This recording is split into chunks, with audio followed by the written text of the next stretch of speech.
Hi, this is Nick Williams, still sitting here with Jeff Allen. Hi, Jeff. Hi, mate. Yeah. Good.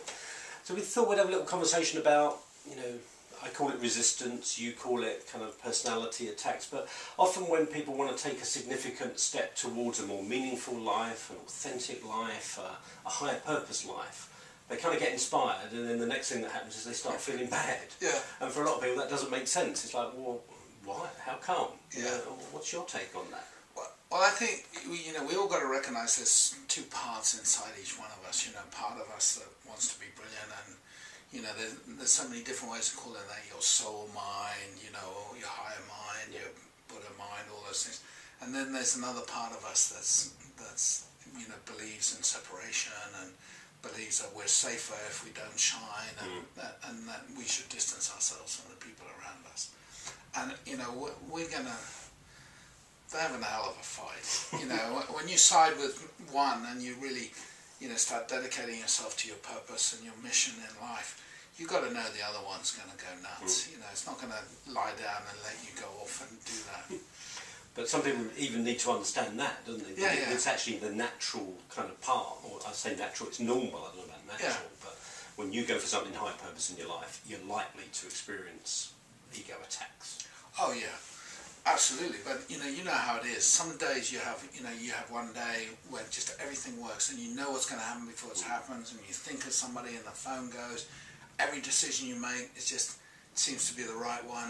You have this flow, and there are those days, and then there are all the other days, which are just crap. What's the difference? Well, the difference is what part of your mind you're listening to, and so that's an easy way just to see that there are these two parts.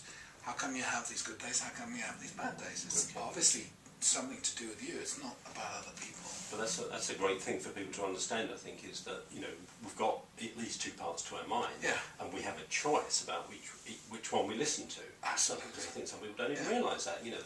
Their kind of ego attack just takes them out, and they never even saw it coming, and they don't know what happened. So it's to realise you've got two parts of your mind to start with. And most of us don't think that, because usually it's the ego voice that's the loudest and screaming, and it's always telling you to attack or run away or something like that. Don't take that from anybody or whatever it is.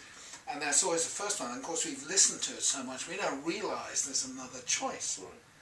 But at some point, as you start cleaning up your own act to a bit, and you start becoming calmer, and you're less and less in reaction to what's going on around you, you realise actually there's always that choice. There's always another way. There's always a better way. And just to learn that.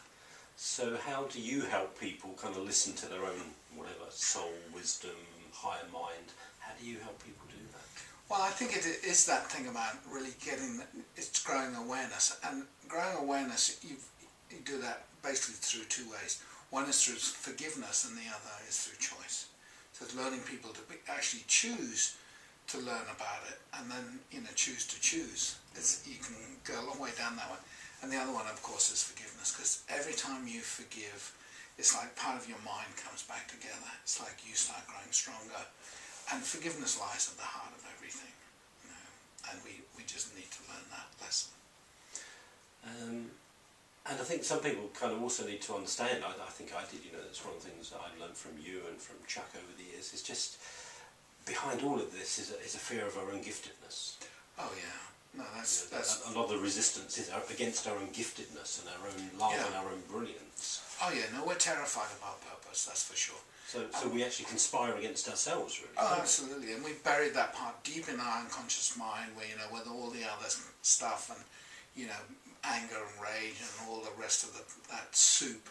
But down there is our purpose as well, and then we've gone on and constructed ourselves, or so-called civilized ourselves, to make us what we think the world wants us to be, and who we should be, and how we should be. And it is that whole thing about, on one level, of thinking we know what's in our best interest. And that's always the ego. The ego says, well, this is in your best interest, when in truth, in honesty, that's not the case. Most of us have no idea what's in our best interest. So your outlook then is to say, if there is another voice, that there's always another voice beyond your ego that's talking to you, that's guiding you towards your happiness and your joy and your Absolutely. success. Absolutely. Again, some people won't even know that that was there, would they? Yeah, but look at your life.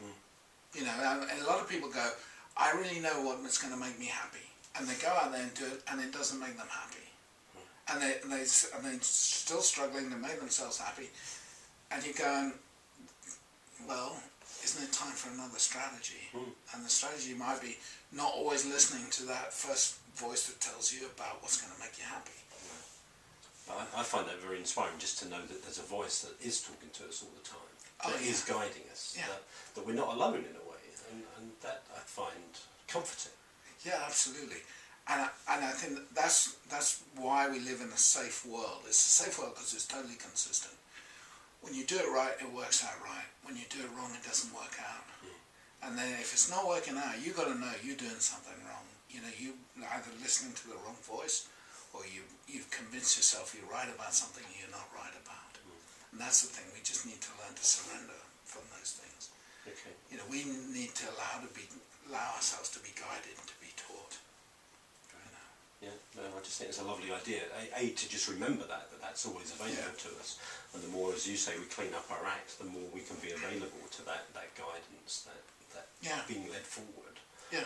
And that there is something that's really got our best interests at heart. Yeah, and whatever your belief system is, that's either you or something externally, but it's there. It's there, and you can do that, like in seminars quite often. Sometimes, you know, when we're talking about this whole higher power thing, you can take all the people in the room and divide them in two groups: the ones with really big problems and the ones with fewer problems. And you can divide it that way. And always the people with the really big problems, they have no belief in anything greater than themselves. And that's, you know, that's what we need to learn to develop. It's just, there is something greater than ourselves. And even if you're, you know, don't believe in God, or you're agnostic, or whatever it is, that belief would still be in the belief of humanity, and the belief in love. Human goodness. Yeah, absolutely. Goodness in the DNA of people. Absolutely. So I think, I loved what you said. So, you know, understanding that when you move towards your higher purpose, your ego is going to kick in, try and blind you, distract you, and take you off in other directions. But that's a natural part of the process. In a way, don't resist it. Yeah, absolutely. It's just to recognise that. Don't let it stop you. To just keep moving forward. It's like, you know, to have your purpose, you got to really want it. You got to want it more than anything else, because you will be tested on the way. And that's the main thing, you know, whatever you want with your whole heart, sooner or later you'll have it. But it's got to be your whole heart. So you've got to be totally committed. Oh yeah. I mean, when you choose your purpose, it's like, that's the only thing I want. You can't go, well, show me what it is and I might or might not accept it. You can't negotiate like that. No, it's almost like you have to accept the purpose and know that you're probably going to have to go through a massive amount of your own inner clearing and healing to be able to live that purpose. Oh yeah, no, absolutely. But commit to that path. Absolutely. Because on the deepest level, you've got to know we're all here for a reason, as you know, and we all promised we would do that. And so basically all we're doing is keeping our promises. So we've kind of come in, and most of us have fallen into some kind of darkness in ourselves, and our job is to kind of clear off the darkness and re-emerge into the light and be a light for everyone. Absolutely. And it takes courage. And we've got to break the mold a bit, because society has sort of, you know, conspired against that in so many different ways. Well, thank you, Jeff. That's been really interesting. I've enjoyed listening and watching. Cheers.